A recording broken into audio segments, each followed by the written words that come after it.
bu bayram İslam'a ziddimi?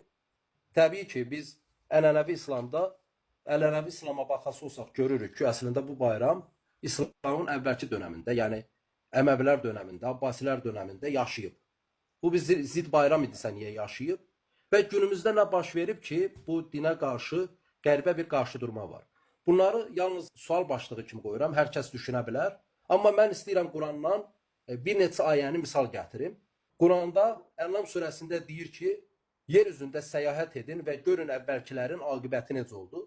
Bunu bəzən yer üzündə səyahət edin, görün yalan sayanların aqibəti necə oldu kimi də tərcümə olunur. Və indi məsələ nədir? Bu Quranda deyir ki, yer üzünü gəzir. Demək ki, Quran bizə yer üzündə nə baş verən hadisələr var, bunu gəzib görməyi əmr edir. Buna bənzər başqa bir ayə var Ankebut surəsində, lakin müəyyən qədər də fərqlidir.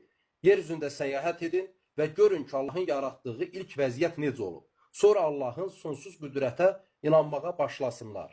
Yenə gördüyümüz kimi burada bizə əmr olunur ki, yer üzünü səyahət edin və Allahın hər şeyi yaratdığının ilk vəziyyəti necə olduğunu görməyimiz, müşahidə etməyimiz bizə əmr olunur.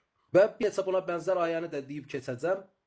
Onlar yer üzünə səyahət edir, əvvəlkilərin aqibətlərinə baxmalarını söyləmədi ki, onlar da ibrət götürsünlər.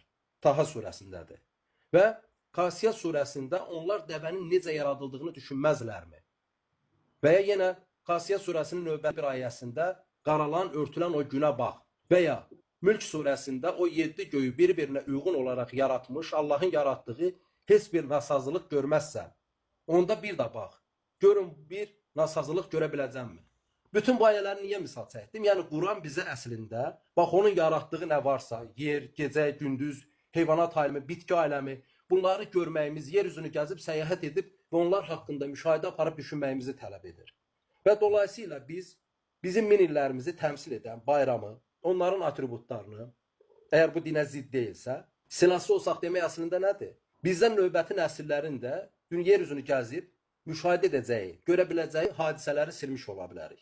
Və qəribədir, bəzi dırnaq içində özünü dindar hesab edənlər hansısa bir heykəli partladır və l-axır.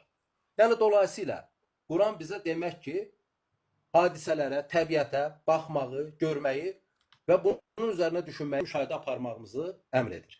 Təbii ki, burada dindar və dinsiz yoldaşlar ola bilər. Kimsənin dininə, dinsizliyinə qarışmırıq. Sadəcə olaraq, yəni bir dindarıqsa, demək ki, biz bu Qurandakı buna bənzər yetərincə ayə var. Yenidən oxuyub və düşünməliyik.